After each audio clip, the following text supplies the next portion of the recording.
Good morning दोस्तों, स्वागत है मेरे एक और इस नए वीडियो में। तो दोस्तों, अगर आपको लगता है कि 2013 का पेपर मुश्किल था तो वेलकम टू 2014। ये वो साल था जो यूपीएससी ने साफ कर दिया कि अब सिर्फ जीसी लियोंग या एनसीईआरटी रटने से काम नहीं चलेगा। आज के इस वीडियो में हम 2014 ज्योग्राफी के उन सवालों को रिकॉर्ड करेंगे जिन्होंने बड़े बड़े एस्पिरेंट्स के पसीने तो छुड़ा ही दिए थे, चाहे वो एगुलस करंट हो या ट्रॉपिकल थॉर्न फॉरेस्ट। आज हम हर कॉन्सेप्ट की एक बढ़िया से डीप एनालिसिस करेंगे। तो पेन और पेपर उठा लीजिए क्योंकि आज का सेशन आपकी प्रिपरेशन का लेवल बदलने वाला है। तो बिना टाइम वेस्ट किए शुरू करते हैं दोस्तों।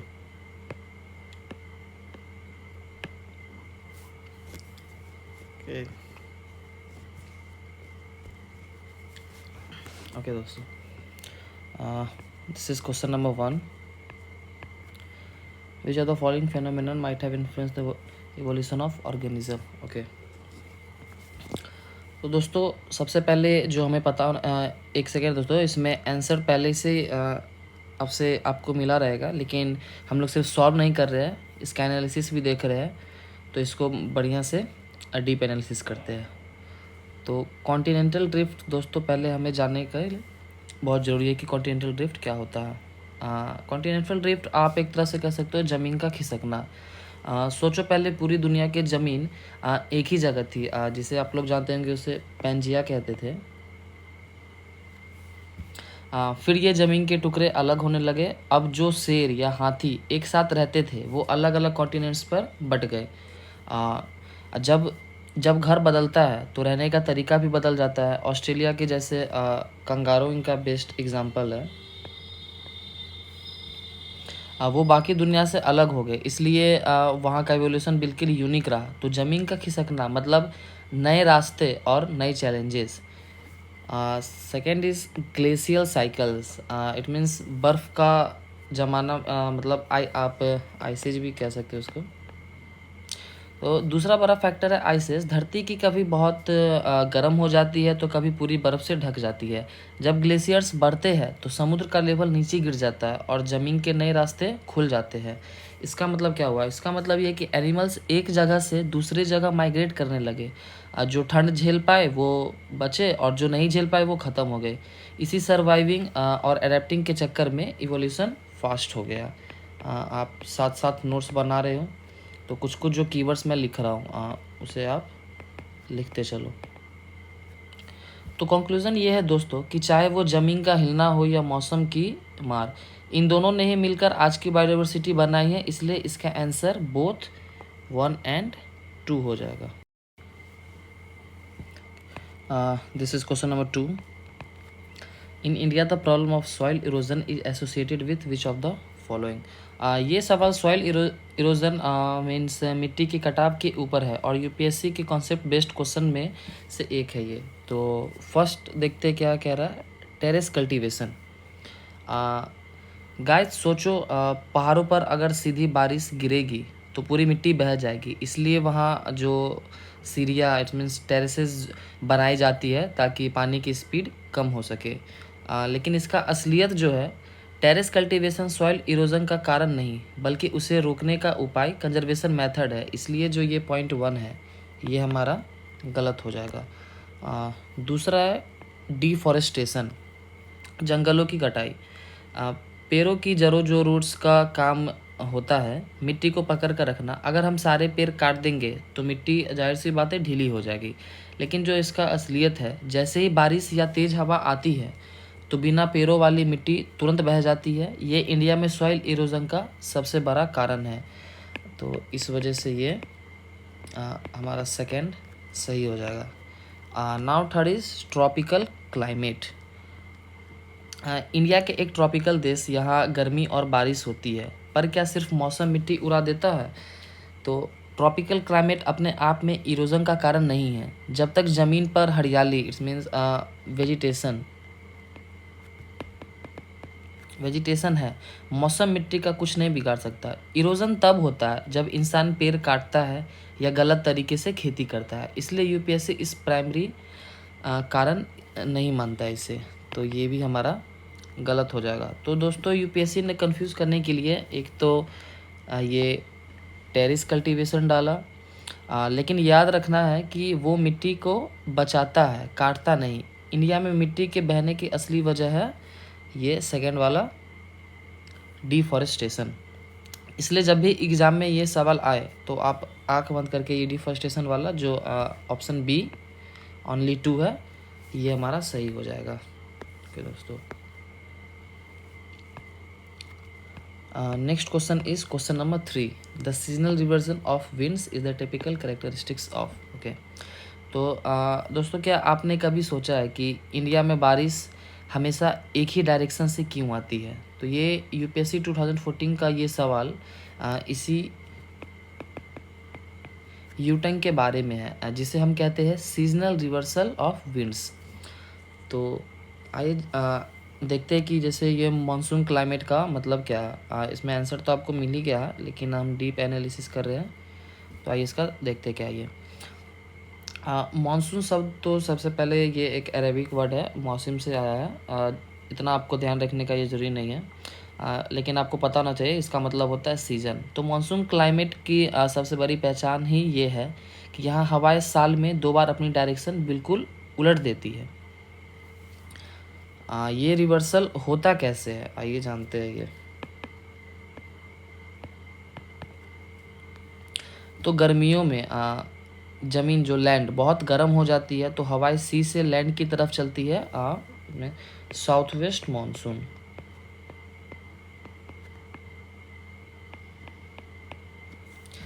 इसी से हमें बारिश मिलती है। और सर्दियों में ज़मीन ठंडी हो जाती है, तो हवाएं लैंड से वापस सी की तरफ जाती है, नॉर्थ ईस्ट मानसून।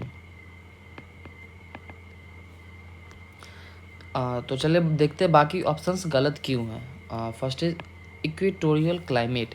यहाँ हवाएं साल भर लगभग एक जैसी रहती है और रोज़ दोपहर को बारिश होती है, कोई बड़ा रिवर्सल नहीं होता, तो इस वजह से ये हमारा ऑप्शन गलत हो जाएगा। Next is Mediterranean climate. यहाँ सर्दियों में बारिश होती है, गर्मियाँ सूखी रहती है, लेकिन हवाओं का ऐसा ड्रास्टिक रिवर्सल जो यूटर्न नहीं दिखता, जैसे इंडिया का जो मानसून में दिखता है, वो यहाँ पे नहीं मिलता। सिंपल है दोस्तों, अगर हवा यू टर्न ले रही है और मौसम बदल रहा है तो आंख बंद करके समझ जाओ ये मानसून की बात हो रही है, तो इसका ऑप्शन हो जाएगा C. Next question is question number 4। Question number 4 कह रहा है दोस्तों, हम सबको पॉपकॉर्न और भुट्टा खाना तो पसंद है, लेकिन क्या आपने कभी सोचा है कि ये छोटा सा दाना फैक्ट्री और गाड़ियों में भी काम आता है? तो यूपीएससी 2014 का ये सवाल इसी सुपर क्रॉप के बारे में है। तो पहला स्टेटमेंट है, मेज से बनता है स्टार्क। तो जैसे आज जो कपड़े पहनते हो उनकी फिनिशिंग हो या पेपर की क्वालिटी, स्टार्क हर जगह है। मेज में स्टार्क की मात्रा बहुत ज़्यादा होती है, इसलिए इसका इंडस्ट्रियल यूज़ बहुत बड़े लेवल पर होता है। तो हमारा ये स्टेटमेंट 1 सही हो जाएगा। Okay, second statement is oil state from maize can be feedstock for biodiesel. तो ये पॉइंट थोड़ा सरप्राइजिंग है। मेज का जो तेल ऑयल को प्रोसेस करके बायोडीजल बनाया जा सकता है। आजकल दुनिया ग्रीन एनर्जी की तरफ जा रही है।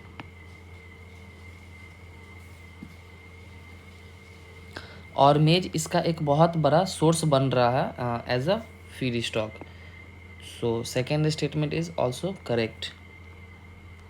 थर्ड कह रहा है alcoholic beverage can be produced by using maize. तो जी हाँ, अल्कोहलिक बिवरेज जैसे बियर या विस्की बनाने के लिए जो फर्मेंटेशन प्रोसेस में मकई का इस्तेमाल होता है, मतलब मेज, इसमें जो शुगर और कार्बोहाइड्रेट्स होते हैं,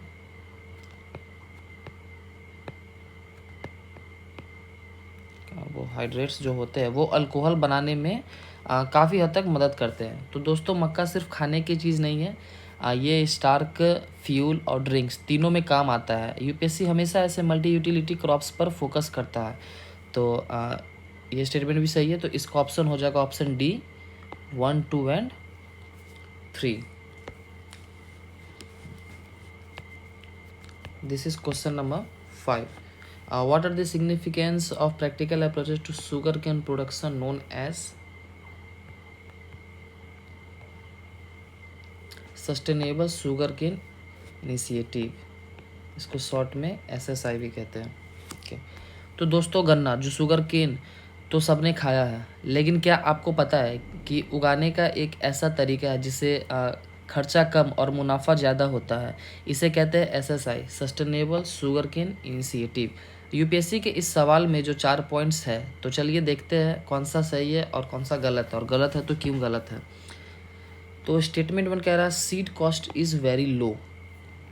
तो नॉर्मल खेती में हम गन्ने के बड़े बड़े टुकड़े सेट्स जो बोते हैं जिसमें खर्चा ज़्यादा होता है। तो SSI जो सस्टेनेबल शुगर केन इनिशिएटिव में हम बर्ड चिप्स, एक सेकंड यहाँ लिख देता हूँ मैं,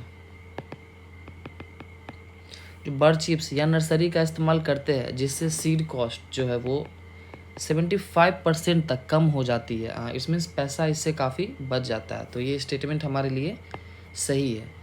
okay, second statement is drip irrigation can be practised very effectively in this.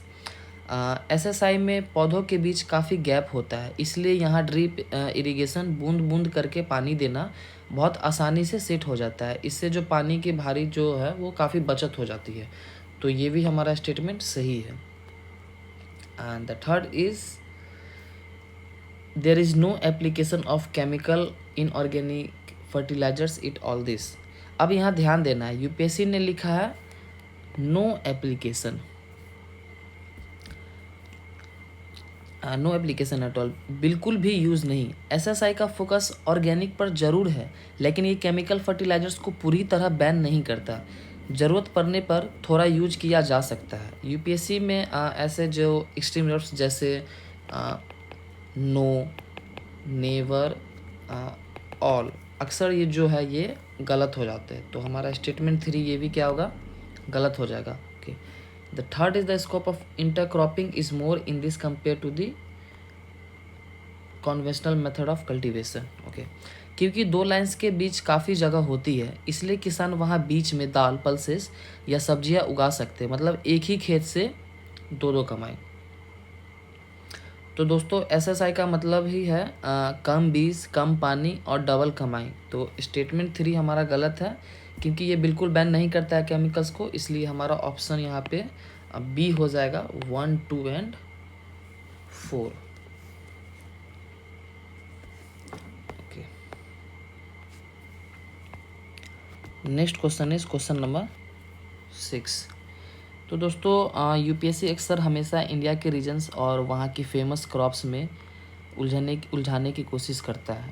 Question number 6 में तीनों जो पेयर्स दी गई है, लेकिन क्या ये सही है? तो चलिए आइए चेक करते हैं। तो हमारा जो पहला है किन्नौर, हिमाचल प्रदेश में,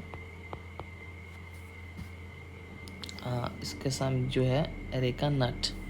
तो किन्नौर एप्पल के लिए दुनिया भर में मशहूर है। तो आप, एक तो गलत है, लेकिन जो जिसके लिए मशहूर है वो आप लिख लो, नोट्स बना रहे हो तो। ये एप्पल्स के लिए मशहूर है दुनिया भर में, वहाँ ठंड होती है। एरेका नट जो सुपारी एक ट्रॉपिकल क्रॉप है, वो आपको कर्नाटका में देखने को मिल जाएगी। कर्नाटका, आप केरल और असम जैसे गर्म और नम इलाकों में होती है। तो किन्नौर में सुपारी बिल्कुल ही नहीं। तो किन्नौर में, हिमाचल प्रदेश में तो ठंड के जैसे यहाँ पे एप्पल्स, और एरेका नट्स आपको कर्नाटका, आप इसमें एक और 2 स्टेट लिख सकते हो, केरला, असम वगैरह। तो ये हमारा गलत हो जाएगा। Okay, second is Mewat. Mewat आपको हो जाएगा आप यहाँ पे हरियाणा और राजस्थान जैसे स्टेट में। तो मेवट एक सेमी एरिड सूखा इलाका है। जो मैंगोज़ है वो आपको आमतौर पर, ये आपको यूपी वाला जो इलाका है, यूपी का रटौल या महिलाबाद फेमस है, या फिर महाराष्ट्र का आप रत्नागिरी भी आप कह सकते हो। मेवाट में आम का कोई बड़ा प्रोडक्शन नहीं है, तो ये पेयर भी हमारा गलत हो जाएगा। Okay, and third pair is Coromandel soybean. Coromandel coast जो है आपको ये तमिलनाडु, आंध्र प्रदेश का जो कोस्टल एरिया है, राइस और ग्राउंडनट के लिए जाना जाता है। सोयाबीन का जो आप असली जो किंग, राजा माना जाता है, वो है मध्य प्रदेश, महाराष्ट्र, क्योंकि यहाँ पे जो है होने की वजह है ब्लैक सॉइल। समुद्र के किनारे सोयाबीन का कोई मेल नहीं है, तो इस वजह से भी हमारा ये थर्ड पेयर गलत हो जाएगा। तो दोस्तों यूपीएससी ने तीनों ऑप्शंस में ऐसे कॉम्बिनेशन दिए जो ज्योग्राफिकल हिसाब से मैच नहीं करते। तो हमें जो याद रखने की ज़रूरत है, एक तो किन्नौर के लिए एप्पल्स हो जाएगा, मेवात में आप लिख सकते हो ऑयल सीड्स या मिलेट्स, और कोरमंडल के लिए वो कोस्टल इलाका पे है तो वहाँ पे हो जाएगा हमारा राइस या ग्राउंडनट। तो इसलिए इसका आंसर हो जाएगा ऑप्शन डी, तीनों पेयर सी गलत है, तो नन। आइए देखते हैं नेक्स्ट क्वेश्चन नंबर 7।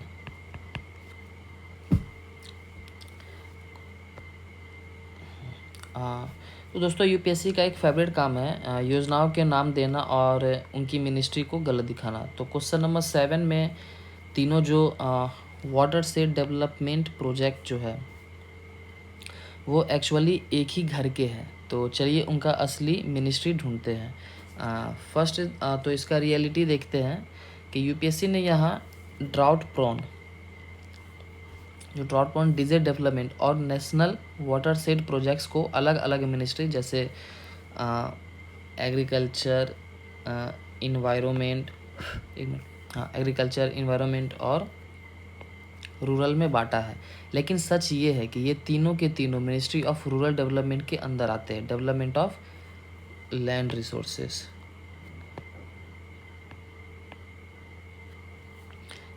और जो इसके जो रियल फैक्ट्स हैं, drought prone areas programme DPAP, drought prone areas programme agriculture ministry नहीं बल्कि रूरल डेवलपमेंट संभालती है। तो इस वजह से ये हमारा पहला गलत हो जाएगा। Next is desert development programme DDP, environment ministry नहीं, इसको जो है बल्कि ये भी रूरल डेवलपमेंट के ही पास है। तो हमारा सेकेंड भी ये ऑप्शन गलत हो जाएगा। Next is integrated water set management का जो प्रोग्राम है IWMP, इसमें तीनों पुराने प्रोजेक्ट्स को मर्ज कर दिया गया था और इसे भी मिनिस्ट्री ऑफ रूरल डेवलपमेंट ही चलाती है। तो दोस्तों ट्रिक ये है कि वाटर सेट और लैंड डेवलपमेंट से जुड़े हुए पुराने बड़े प्रोग्राम्स का काम गांव के विकास से जुड़ा है, इसलिए उनका boss ministry of rural development है। यूपीएससी ने तीनों ऑप्शंस गलत दिए हैं, इसलिए इसका आंसर्स हमारा नन हो जाएगा। तो देखते हैं नन कहाँ पे है। ओके, ऑप्शन डी, ये हमारा तीनों गलत है। Okay, this is question number 8। तो आपको जो एक याद रखना है, NH4 जो है वो हमारा मुंबई से पुणे, बेंगलोर एंड लास्ट है चेन्नई के रास्ते, ये NH4 है हमारा। और NH6 जो है ये सूरत, धुले, नागपुर एंड रायपुर, संबलपुर एंड जैसे कोलकाता, ये इनको कनेक्टिविटी करता है। और जो NH15 है हमारा वो आप पठानकोट, अमृतसर, बीकानेर, जैसलमेर होते हुए समाखली तक ये रोड कनेक्टिविटी है। एक जो इसमें याद रखना है, जो इसमें है नहीं लेकिन आपको जो पता होना चाहिए, एक NH7, ये लॉन्गेस्ट ओल्ड नेशनल हाईवेज है जो वाराणसी से कन्याकुमारी तक कनेक्टिविटी है। और एक है NH44 जो अब लॉन्गेस्ट है, ये तो पुराना वाला है, दिस इज़ ओल्ड मॉडल। और जो अब नया है वो लॉन्गेस्ट, वो श्रीनगर से कन्याकुमारी तक है। इसमें ज़्यादा नहीं, इसमें बस आपको एक छोटा सा नंबर रखना है। जैसे जो इवन नंबर्स है, जो NH4, NH6, तो आपको बस मान के चलना जो इवन नंबर्स है, जैसे 2, 4, 6, 8, तो ये नॉर्थ से साउथ की तरफ है। और जो हमारा ऑड नंबर्स है, जैसे 1, 3, 5, 7, 15, जो ऑड है वो हमारा चलता है ईस्ट टू वेस्ट। तो बस हमें ये याद रखना है। तो ये तीनों का तीनों ही गलत है, इसलिए हमारा हो जाएगा option D, none. Next question is question number 9. Benefits implementing the integrated watershed development program, IWDP. तो दोस्तों वाटरशेड का मतलब होता है वो पूरा इलाका जहाँ का पानी बेकार एक ही जगह जमा होता है. सरकार ने इसे मैनेज करने के लिए एक बड़ा प्रोग्राम चलाया है. तो देखते हैं इसके क्या फ़ायदा है. तो चलिए चेक करते हैं. First is prevention of soil run of. जब बारिश तेज़ होती है तो वो अपने साथ खेत के जो उपजाऊ मिट्टी जो टॉप सॉइल को जो है वो बहा ले जाती है. वाटरशेड मैनेजमेंट में हम जैसे चेक डैम्स और मेड मंडी बंडिंग करते हैं ताकि मिट्टी वहीं रुकी रहे. तो इस वजह से हमारा ये पॉइंट 1 सही है. Second point is linking the countries पेनियल reverse with seasonal rivers. ये पॉइंट थोड़ा ट्रिकी है. रिवर्स को लिंक करना एक बहुत बड़ा इंजीनियरिंग प्रोजेक्ट है. Interlinking of reverse. Watershed management local level पर पानी बचाने का काम करता है या ये बड़ी नदियों को आपस में जो जोड़ने का काम नहीं करता. इसलिए ये पॉइंट हमारा गलत हो जाएगा. And third point is rain water harvesting and recharge of ground water table.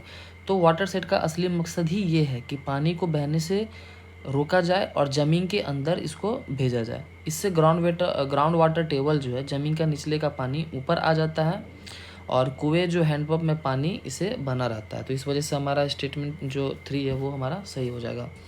Next point is regeneration of natural vegetation. तो जब मिट्टी और पानी दोनों बचेंगे तो वहाँ घास और पेड़ पौधे अपने आप फिर से उगने लगेंगे.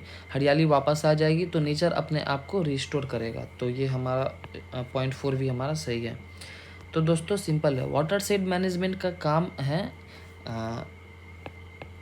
मिट्टी पानी और जो हरियाली को जो है वो बचाना. इसमें बड़ी नदियों को जोड़ने जैसा कोई काम नहीं होता है. इसलिए हमारा स्टेटमेंट 2 गलत हो जाएगा.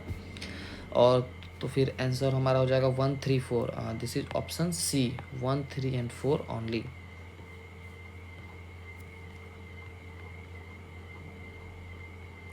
Okay. This question is question number 10. Which one of the following pairs of fine separated from each other by the 10 degree channel. तो दोस्तों अब हम देखेंगे बे ऑफ बंगाल में जो यहाँ के आइलैंड्स के बीच में एक ऐसी इमेजनरी लाइन है जो 2 बड़े आइलैंड ग्रुप्स को अलग करती है. इसे कहते हैं 10 डिग्री चैनल. तो सबसे पहले हमें समझना है कि 10 डिग्री चैनल होता क्या है. तो दोस्तों 10 डिग्री का मतलब है 10 डिग्री नॉर्थ लैटिट्यूड.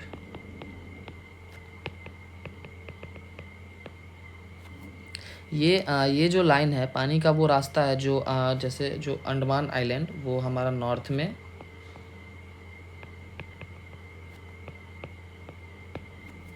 और जो निकोबार आइलैंड है वो हमारा साउथ में है. तो इन दोनों के बीच से गुजरती है. स्पेसिफिकली बोलूँ तो ये लिटिल अंडमान एंड निकोबार के बीच में 150 किलोमीटर चौड़ी पड़ती है. तो आइए देखते हैं बाकी ऑप्शंस क्यों गलत है. तो यूपीएससी ने कंफ्यूज करने के लिए बाकी रास्ते भी दिए हैं. जैसे ऑप्शन बी में है निकोबार एंड सुमात्रा. इनके बीच में ग्रेट चैनल आता है. तो 10 डिग्री नहीं आता है तो आप इसमें लिख सकते हैं इनके बीच में आता है ग्रेट चैनल. फिर next is Maldives and Lakshadweep. इनके बीच में जो आता है वो 10 डिग्री नहीं 8 डिग्री चैनल आता है. और नेक्स्ट इज सुमात्रा एंड जावा. इनके बीच में फेमस जो है एक जो आपको याद रखना है सुंदर स्ट्रेट वो आता है. तो इस वजह से ये हमारा तीनों गलत हो जाएगा. तो दोस्तों याद रखना कि जो इसमें एक सिंपल ट्रिक है जो 10 डिग्री चैनल वो अंडमान प्लस निकोबार. अगर आप मैप पर ऊपर से नीचे जाओगे तो पहले अंडमान आएगा फिर 10 डिग्री वाली लाइन और फिर निकोबार. तो हमारा option A Andaman and Nicobar सही हो जाएगा. Okay. This is question number 11.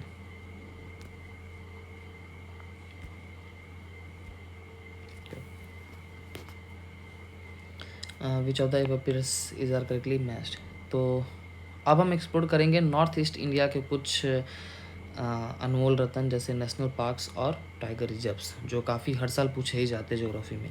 तो यूपीएससी ने यहाँ 3 पेयर्स दिए हैं, तो चलिए देखते हैं कौन कहाँ का लोकल है। First point is Dampa Tiger reserve.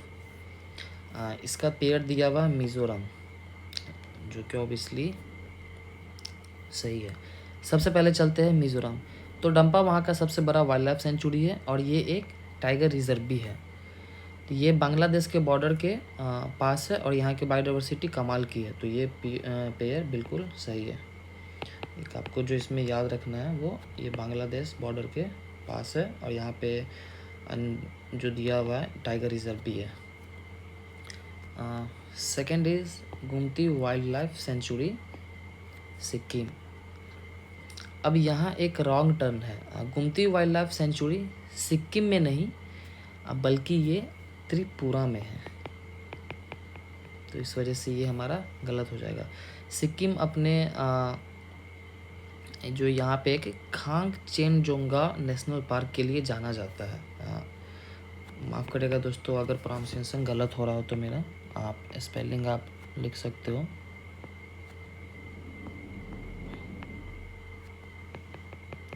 खांगचेनजोंगा national park वो सिक्किम में है और जो गुमती वाइल्ड लाइफ सेंचुरी वो त्रिपुरा में है। तो गुमती त्रिपुरा का एक बहुत बड़ा कैचमेंट एरिया और वाइल्ड लाइफ जोन है, तो ये पेयर हमारा गलत हो जाएगा और ये तो सही था। Next pair is Saramati park, Nagaland. Saramati actual Nagaland की सबसे ऊंची जो छोटी हाईएस्ट पीक है, जो म्यांमार बॉर्डर के पास है। इसके आसपास का जो फॉरेस्ट एरिया वो नागालैंड के केफिरे डिस्ट्रिक्ट में आता है, तो यूपीएससी ने इसे नागालैंड के साथ सही मैच किया है, तो ये हमारा थर्ड पेयर भी सही हो जाएगा। तो दोस्तों नॉर्थ ईस्ट की जियोग्राफी में कन्फ्यूज़न बहुत होता है, इसलिए याद रखें कि जो डाम्पा है ये मिज़ोरम के पास आ जाएगा और सेकेंड गुमती है ये त्रिपुरा में आएगा, सिक्किम में नहीं आएगा। जो थर्ड सारामती है वो नागालैंड ही आएगा। तो सेकंड गलत है, तो 1 and 3 ऑप्शन सी, तो इसका हो जाएगा option C 1 and 3 only. Okay, this is question number 12। Which of the following have coral reefs. तो अब हम बात करेंगे समुद्र की गहराइयों में उन सी रेन फॉरेस्ट को ढूंढने जिसे हम कोरल रीफ्स कहते हैं। इंडिया में ये खजाने कहाँ कहाँ हैं, तो यूपीएससी ने 4 ऑप्शंस दिए हैं, तो चलिए चेक करते हैं कौन कौन सा सही है और कौन कौन सा गलत। So first option is Andaman and Nicobar island. तो सबसे पहले चलते हैं बे ऑफ बंगाल। अंडमान और निकोबार में इंडिया का सबसे बड़ा और खूबसूरत एक फ्रिंगिंग रीफ्स मिलते हैं।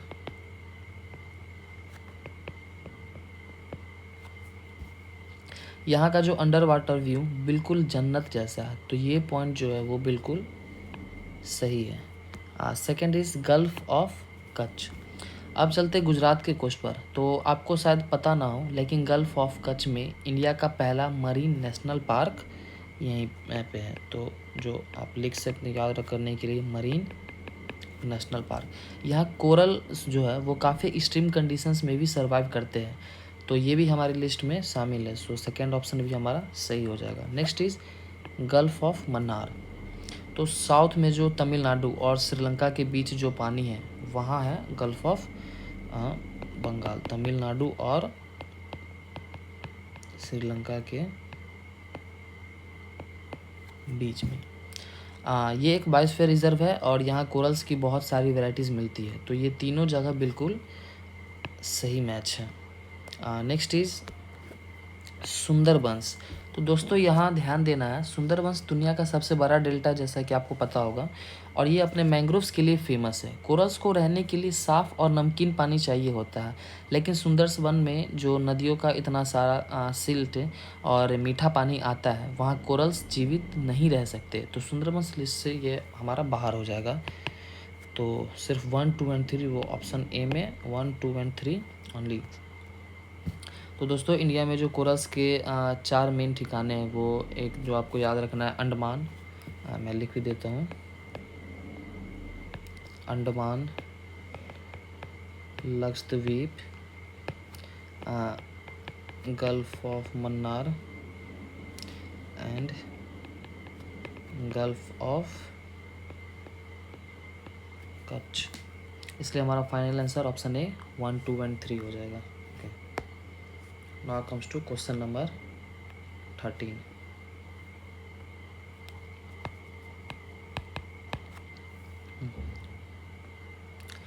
तो दोस्तों अब हम एक्सप्लोर करेंगे अरुणाचल प्रदेश को, जिसे लैंड ऑफ राइजिंग सन भी कहा जाता है इंडिया में। यहाँ की नदियाँ काफ़ी तेज़ और खूबसूरत है। तो यूपीएससी ने 3 नदियों के नाम दिए हैं, तो चलिए देखते हैं कौन अरुणाचल प्रदेश से होकर गुजरती है। ओके, सबसे पहले हम देखते हैं लोहित रिवर को। लोहित नदी तिब्बत से आती है और अरुणाचल प्रदेश के जो मिसमी हिल्स है, मैं यहाँ लिख देता हूँ, जो मिसमी हिल्स से होते हुए इंडिया में इंटर करती है। ये ब्रह्मपुत्रा की एक बहुत जो है एक इम्पॉर्टेंट ट्रिब्यूटरी है, तो ये हमारी लिस्ट में बिल्कुल फिट बैठती है, तो ये लोहित सही हो जाएगा। ओके, उसके बाद देखते हैं हम लोग सुबनसिरी रिवर। सुबनसिरी भी तिब्बत से आती है और अरुणाचल प्रदेश के एक बड़ा हिस्सा क्रॉस करके असम में जो है ब्रह्मपुत्रा से मिलती है। इसे गोल्ड रिवर भी कहा जाता है,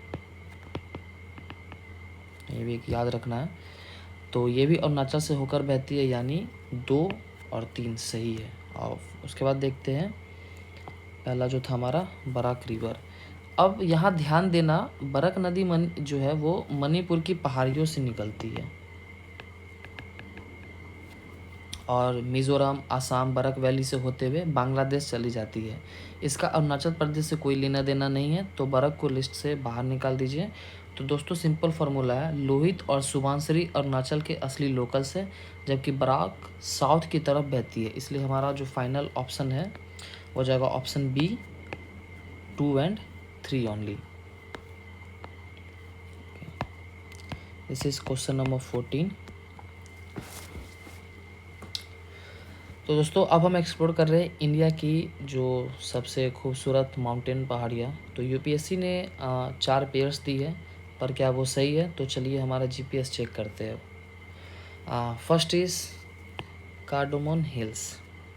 कार्डामोम हिल्स जो इलायची की पहाड़ियाँ केरला और तमिलनाडु के बॉर्डर पर, एक मिनट लिख देता हूँ मैं, वेस्टर्न घाट के एकदम साउथ में, जबकि कोरमंडल कोस्ट इंडिया के ईस्टर्न कोस्ट तमिलनाडु और आंध्रा साइड है, तो ये हमारा गलत हो जाएगा। Second is Kaimur hills, Konkan coast.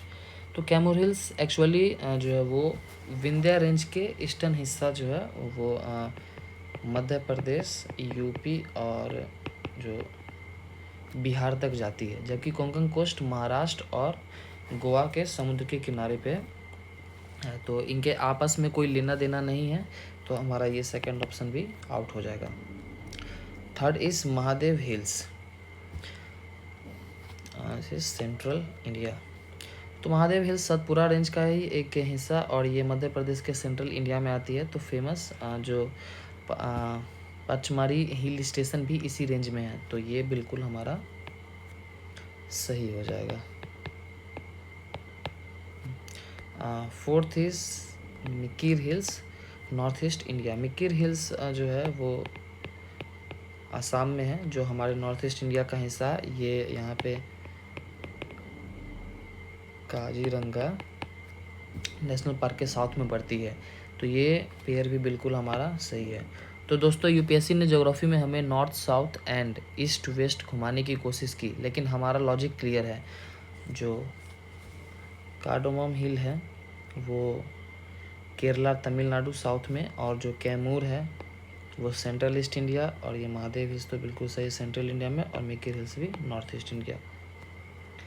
तो इसलिए हमारा ऑप्शन हो जाएगा 3, 4, option C, 3 and 4। Okay, this is question number 15।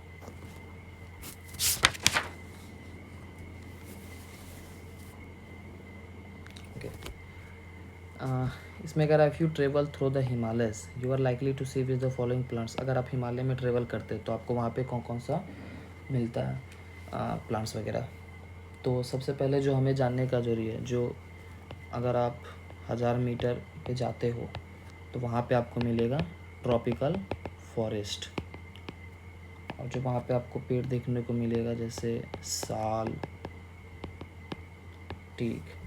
और जैसे ही आप 1000 से 2000 किलोमीटर तक जाओगे तो आपको मिलेगा वेट टेम्परेट फॉरेस्ट, जो वहाँ पे आपको कुछ मिल जाएगी चेस्टनट, ओक जैसे।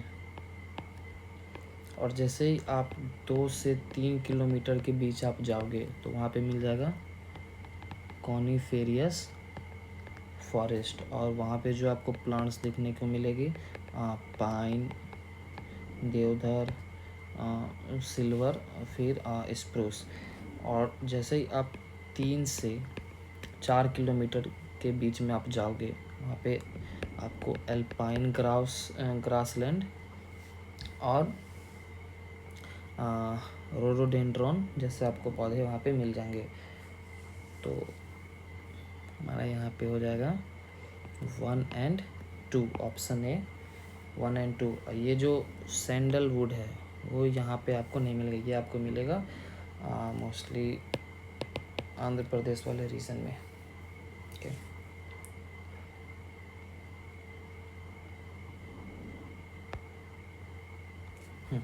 Okay, now comes to question number 16.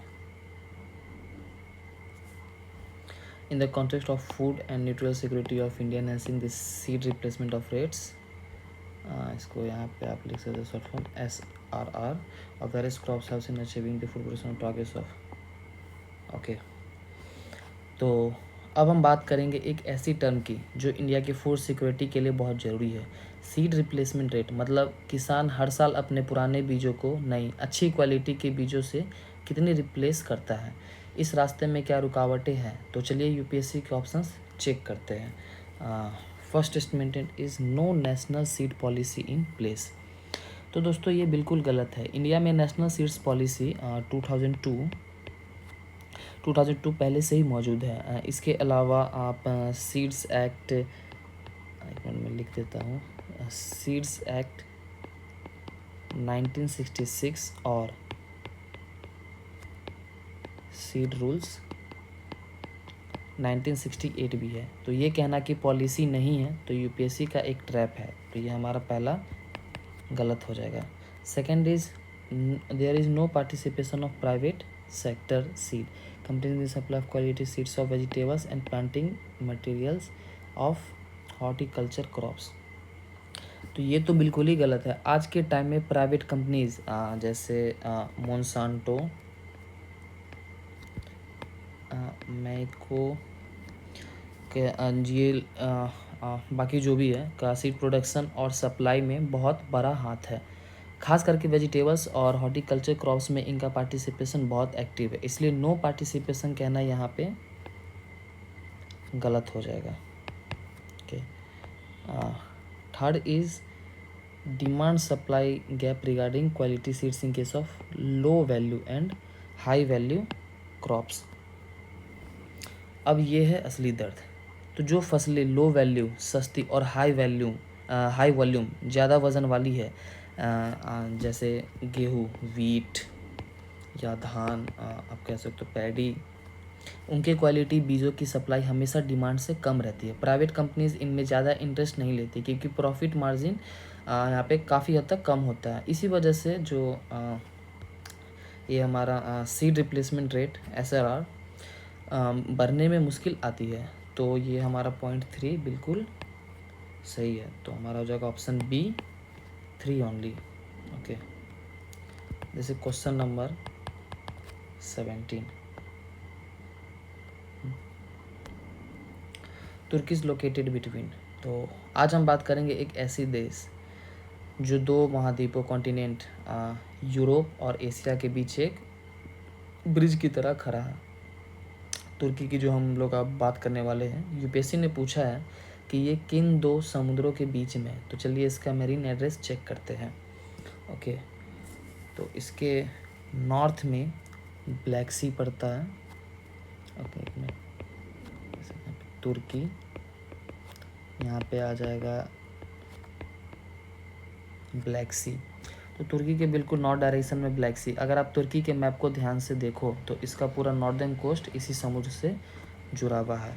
और साउथ में जो है यहाँ पे आएगा मेडिटेरेनियन सी।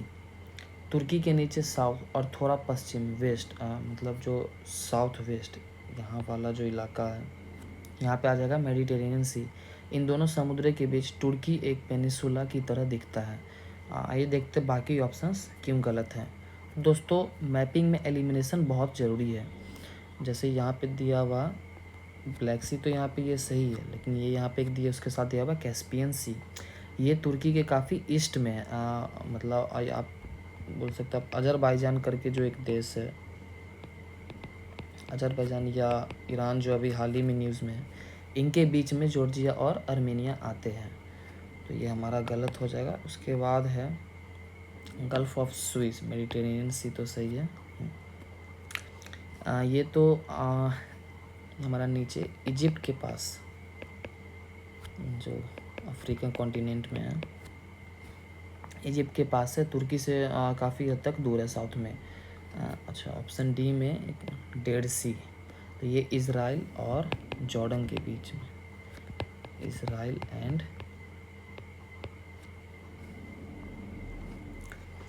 तुर्की के काफ़ी नीचे है। तो दोस्तों सिंपल ट्रिक याद रखना, तुर्की के सर पर मतलब नॉर्थ पे ब्लैक सी है और पैरों के नीचे इट मीन साउथ में मेडिटेरेनियन सी है। तो इसलिए इसका सही आंसर हो जाएगा option B, black sea and Mediterranean sea. Okay, next question is question number 18। What is the correct sequence of occurrence in the following cities of Southeast Asia as one proceeds from south to north? Okay. तो जो हमें सबसे इसमें एक सबसे जो आप एक बार में बता सकते हो, बस हमें जो कुछ कुछ याद रखना है। ये जो हानोई है ये हमारा 21 डिग्री, बस आपको याद रखना 21 डिग्री नॉर्थ में है। और बैंकॉक ये 13 डिग्री नॉर्थ में है। सिंगापुर जो है ये 1 डिग्री नॉर्थ में है। और जकार्ता जो है ये 6 डिग्री नॉर्थ में है। तो इसमें हमारा पूछा क्या है, साउथ टू नॉर्थ। तो सबसे ऊपर पहले आएगा 4,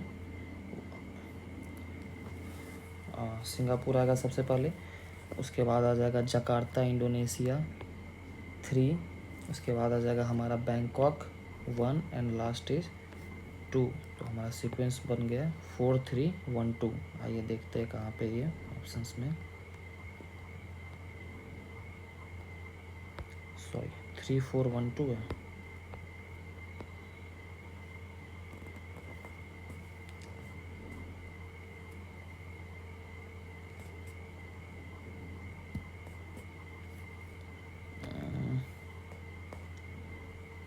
एक सेकंड दोस्तों। जो जकार्ता जो स्टार्टिंग पॉइंट, हमारी जर्नी शुरू होती है जकार्ता से। तो ये इंडोनेशिया की कैपिटल है और हमारे लिस्ट में ये सबसे साउथ में है, वो 6 डिग्री के आसपास। ओके, हाँ, तो इस वजह से हमारा जाएगा 3 4 1 2 हो जाएगा। ओके, सही है।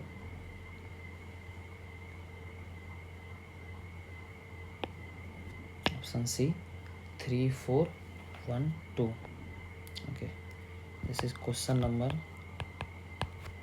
19। With reference to Changpa community of India consider the following statement. Changpa community के बारे में पूछ रहा है। ओके, तो सबसे पहले जो हमारा दिया हुआ statement 1, they live in Uttarakhand.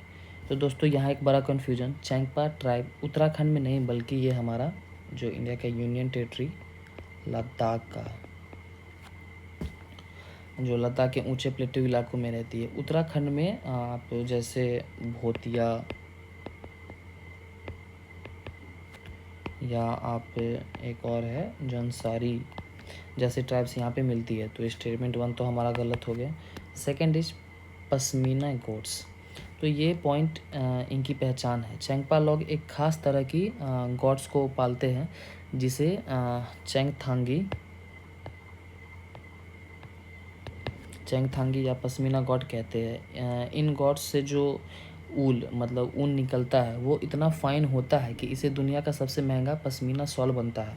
तो ये हमारा सेकंड स्टेटमेंट सही हो जाएगा। Okay, third is scheduled tribe category. तो चेंगपा कम्युनिटी को भारत सरकार ने यहाँ पे एसटी कैटेगरी में रखा है। इनका लाइफ स्टाइल आज भी काफ़ी नोमैडिक है, यानी ये अपने जानवरों के साथ एक जगह से दूसरी जगह घूमते रहते हैं। तो ये स्टेटमेंट भी हमारा सही हो जाएगा। तो ऑप्शन बी 2 और 3 ओनली। ओके, जैसे लास्ट क्वेश्चन नंबर 28 2014 का लास्ट क्वेश्चन है। ओके, ये इसमें पूछ रहा है कि फेमस इसमें से production of traditional saris fabric कौन कौन सी जगह है। तो आज हम बात करेंगे उन शहरों की जहाँ की साड़ीज़ और फैब्रिक्स पूरी दुनिया में मशहूर है। तो यूपीएससी ने 4 शहरों के नाम दिए हैं। तो चलिए देखते हैं कहाँ की वीविंग असली ट्रेडिशन है। First is Bhadrachalam.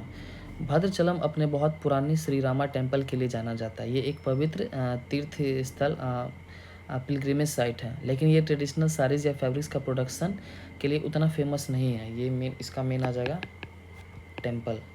तो ये हमारा गलत हो जाएगा। ओके, सेकेंड इज़ चंदेरी जो मध्य प्रदेश। अब चलते हैं मध्य प्रदेश। तो चंदेरी साड़ीज़ का नाम तो आपने सुना ही होगा।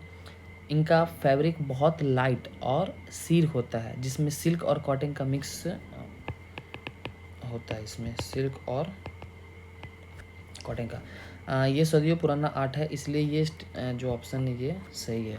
Okay, third is Kanchipuram. तो साउथ इंडिया की कांचीपुरम अपनी सिल्क साड़ीज़ के लिए जाना जाता है। इनके बॉर्डर्स पर जैसे गोल्ड और सिल्वर की जो जरी का काम होता है। ये इंडिया के सबसे आइकॉनिक ट्रेडिशनल साड़ीज में से एक है। तो ये हमारा बिल्कुल सही हो जाएगा। Next is Karnal Haryana. करनाल को सिल्क साड़ी तो नहीं इसको बोला जाता है, राइस बाउल ऑफ इंडिया। ये एग्रीकल्चर के लिए मशहूर है, लेकिन यहाँ कोई ऐसी पुरानी ट्रेडिशन जैसे साड़ी वीविंग इंडस्ट्री नहीं है जो इनके बाकी शहरों के मुकाबले कर सके, इसलिए हमारा ये भी लिस्ट से बाहर हो जाएगा। तो दोस्तों सिंपल है, चंदेरी और कांचीपुरम हमारे देश के असली टेक्सटाइल हब्स है। भद्रचलम जो है वो मंदिर के लिए टेम्पल्स, और जो करनाल है जिसे राइस वॉल ऑफ इंडिया कहा जाता है वो चावल के लिए फेमस है। तो इसलिए हमारा ऑप्शन हो जाएगा 2 और 3, option B, this is correct. Okay,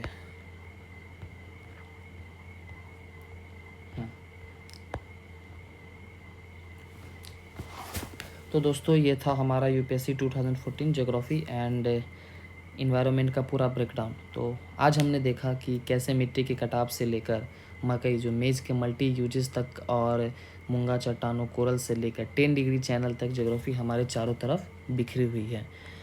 तो दोस्तों वाजीराम की क्लासेस या करोल बाग की या भीड़ और रोज़ का ये शेड्यूल कभी कभी थकाऊ लगता है, लेकिन जब हम मिलकर इन क्वेश्चंस को सॉल्व करते हैं तो लगता है कि मंजिल दूर नहीं है।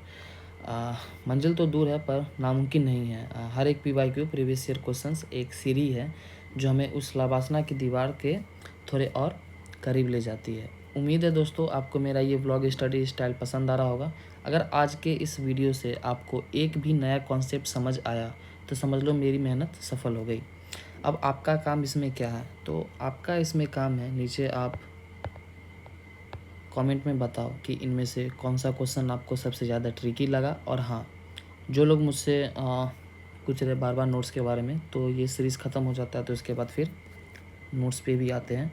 तो चलिए आज का वीडियो यहीं एंड करते हैं। लाइक शेयर एंड सब्सक्राइब करना मत भूलना दोस्तों, क्योंकि ये सफ़र अभी बहुत लंबा है।